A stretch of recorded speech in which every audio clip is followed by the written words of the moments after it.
Hello and welcome to Rajya Sabha Television. You're watching a brand new edition of India's World with me, Frank Rausen Pereira. Prime Minister Narendra Modi on Friday congratulated Lotai Tshering, President of Druk Nyamrup Shokpa, for his party winning the Bhutan elections and reiterated India's commitment to work with the new government for socio-economic transformation in that country. DNT party won 30 of the 47 National Assembly seats in the third general election in Bhutan.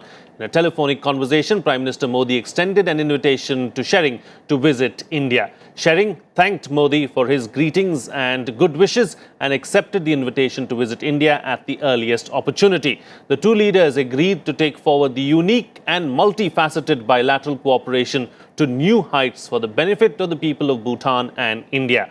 On this edition of India's World, we will analyze what the election result means for both the countries. Joining me on the program today are Ashok Sajjanhar, former diplomat, Professor S.T. Muni, foreign affairs expert, and Major General Ashwini Sivach, retired strategic expert. Thank you to all my guests for joining me on this edition of India's World. Let me begin the program with Professor Muni. Professor, what do you make of the election result in Bhutan? Well, very interestingly, the Bhutanese voters have been changing the ruling party every time they vote.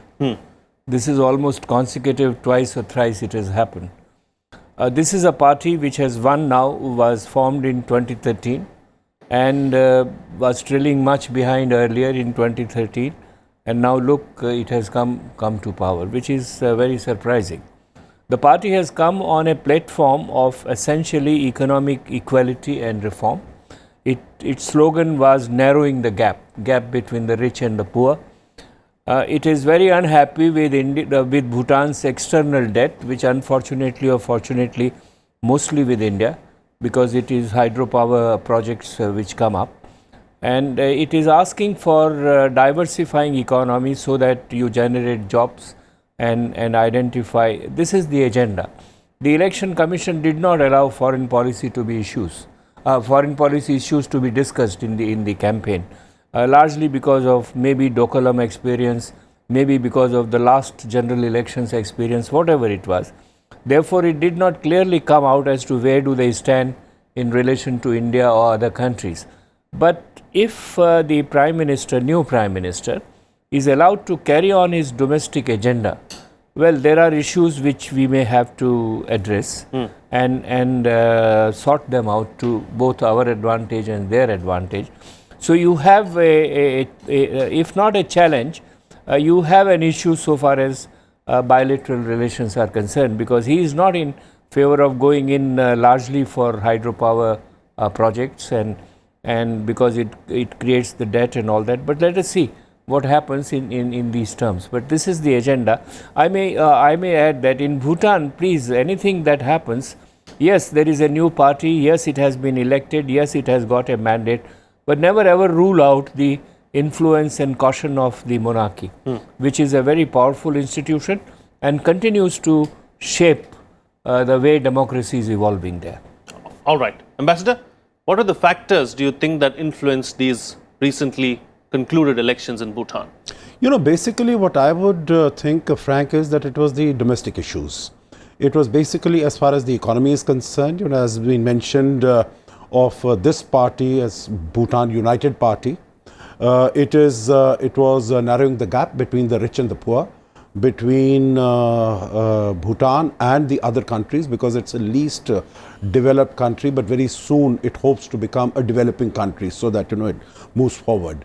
Then, of course, there has been seen that as the economy has been progressing, 7.5% GDP growth, 8% GDP growth, etc., but it is having an impact on the environment.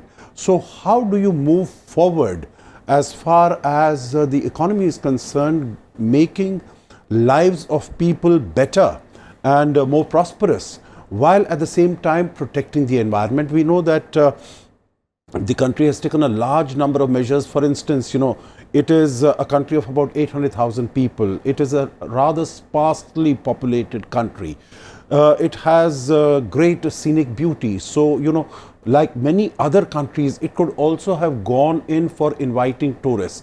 But it has not done that for every tourist that comes. Is that going to change, do you think, now? No, I don't think it is going to change, because I think people are very conscious and are very happy that they have launched what is known, they have started what is known as the happiness index.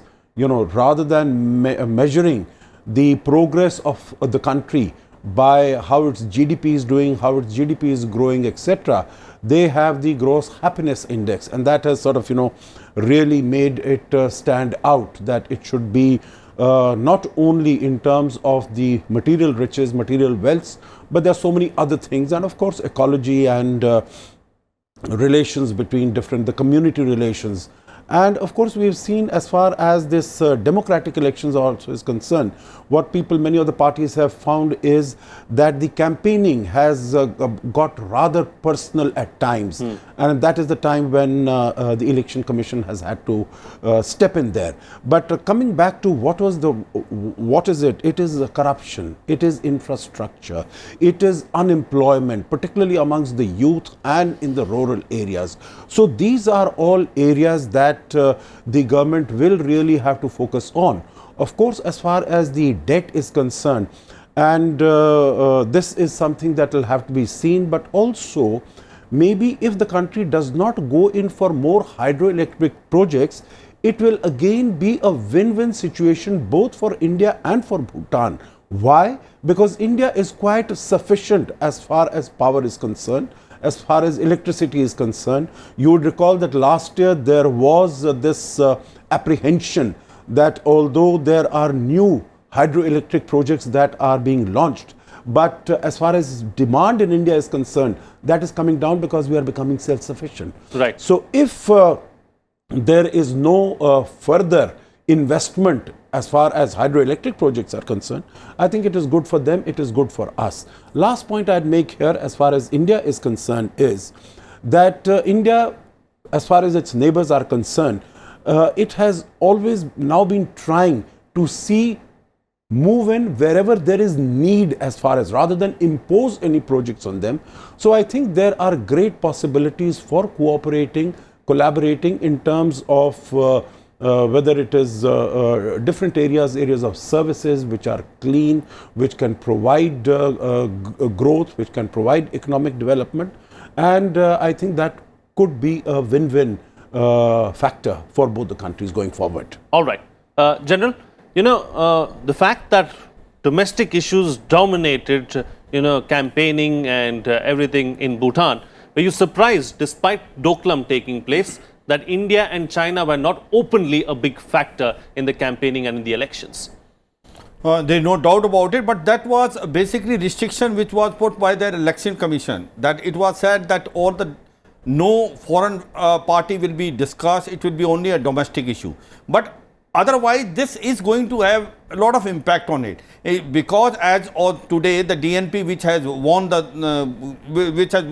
today DNT, which is of Dr. Lotte Schering, he is left to the center.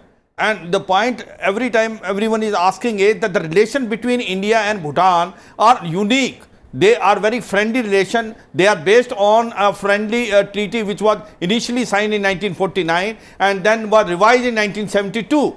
So this relationship between India and Bhutan are unique. As far as India is concerned, it always maintain in Imtrad about 1,000 strong people which are looking after the training of Bhutan Royal Army. As far as China is concerned, Bhutan does not have a formal diplomatic relation. In fact, it does not have formal diplomatic relation with all the 5 members of United Nations Permanent Security Council. So therefore, as far as Bhutan is concerned, we have a very unique relationship with India. But my point today is that the things are fast changing. As on today, China in a big way is trying to come in Bhutan. 2-3 factors which are there which we must guard. One is that the tourism which is now taking place, because hydro projects has got its limitation. Now as on today, hydro projects, if we talk, that 20% of their GDP is based on hydro project and 80% of them are being taken by India. So it is going to have an impact on that. So they are going to now increase it on tourism where Chinese tourists are maximum coming. Second thing is the deep pockets which are there, which there are a lot of development which has taken place in Tibet and possibly there is a chance of coming to Bhutan.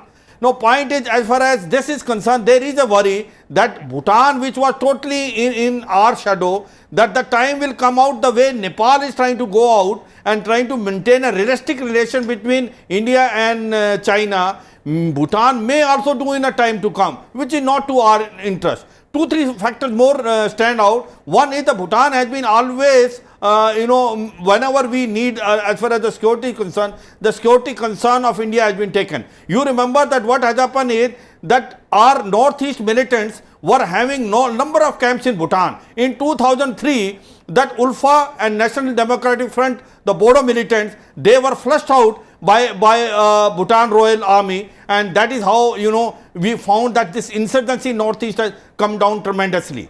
The second issue which is there is this Doklam issue. In Doklam, if you remember, a stand which was taken by Bhutan, once they said that the area where the Chinese were constructing road was Bhutanese, not of the Chinese, and we came into it because 2012 treaty says that if the status quo is changed, then one has to be informed.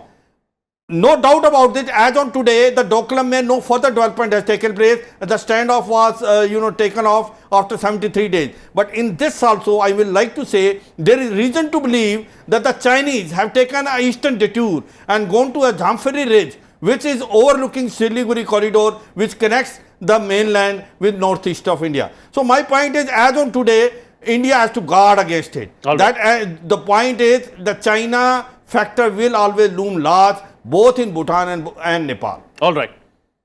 Professor, how concerned do we have to be about the Chinese angle, as the general has just pointed out? No, I think we have to be very concerned. Firstly, even without diplomatic relations, 1/3 of Bhutan's imports come from China, most of the consumer products.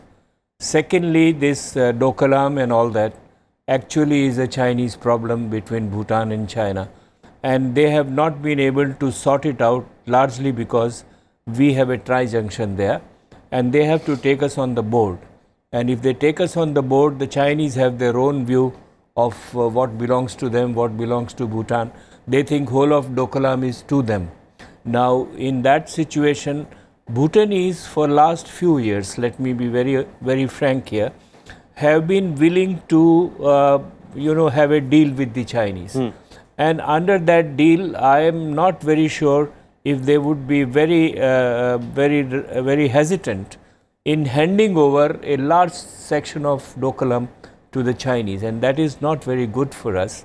That's why the Chinese have already physically on the ground, they have consolidated themselves in quite a large chunk of that area.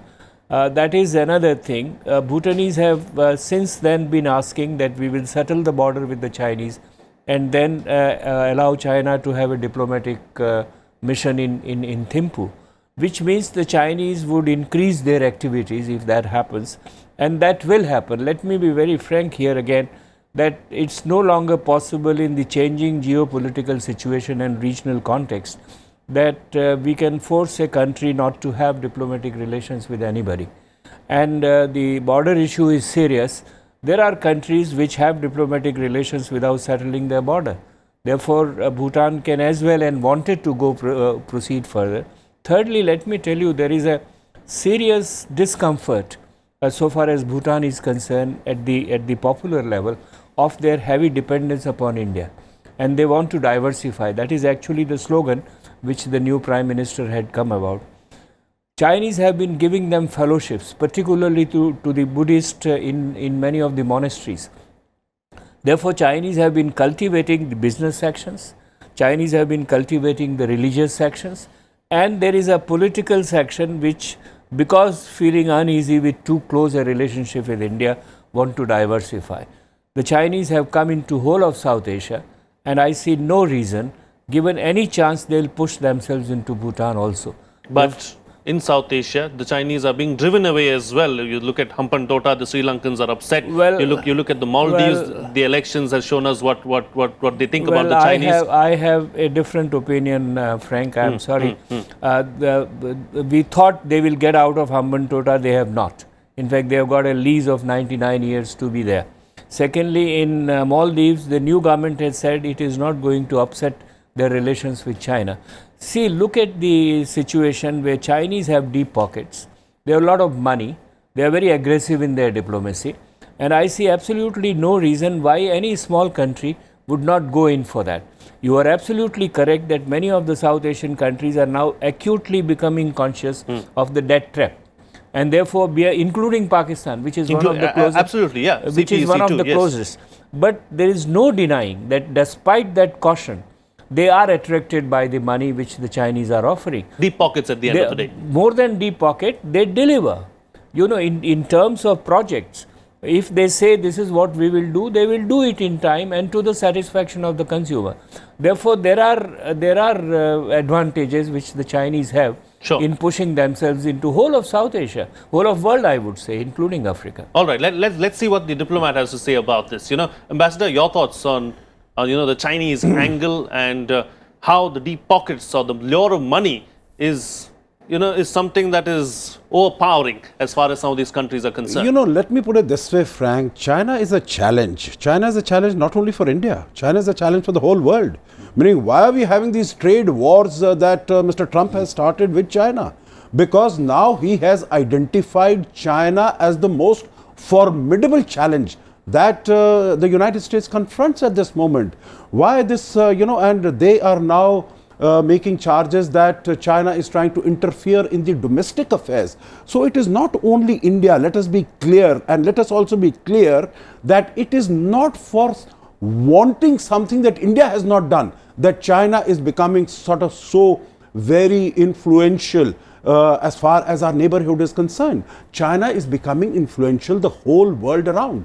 You look at the South China Sea, without firing a single bullet, China has been able to get all the neighboring countries, the ASEAN countries, not to say anything about its 9-dash line. It has acquired those islands, it has militarized those islands, it has created new islands there. So let us be very clear, China is a problem not only for India, China is a problem for the whole world. Now we come to the second question, what do we do about it?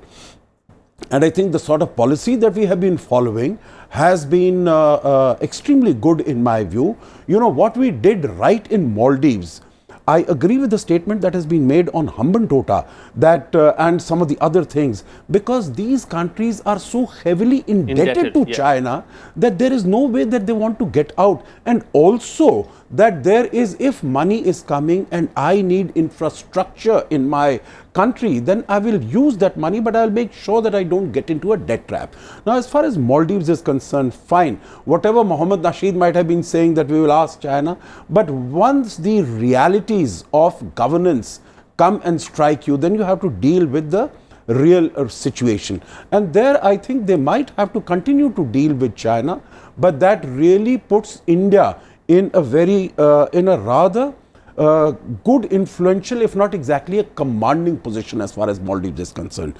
Similarly, I think in Bhutan also, in addition to what the Election Commission of Bhutan did, not to include foreign policy issues, I think India also has stepped very lightly.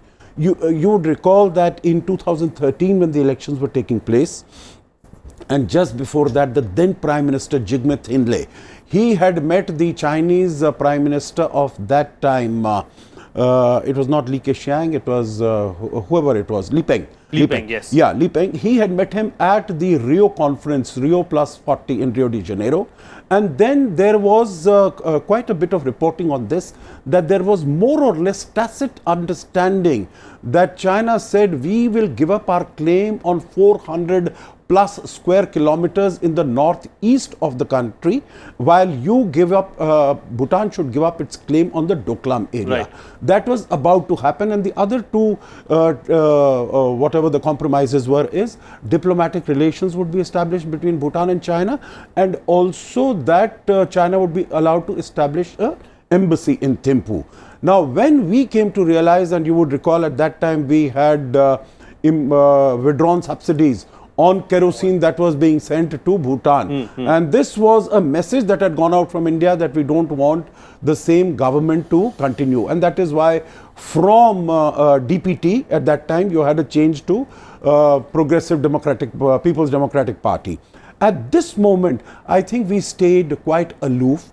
We treaded very softly, very gently. We did not allow India to become an issue of in the elections. Right. I can understand that some of the people, particularly the youth in that country, might be willing, might be wanting to expand their options, but also it needs to be realized that China will continue to try.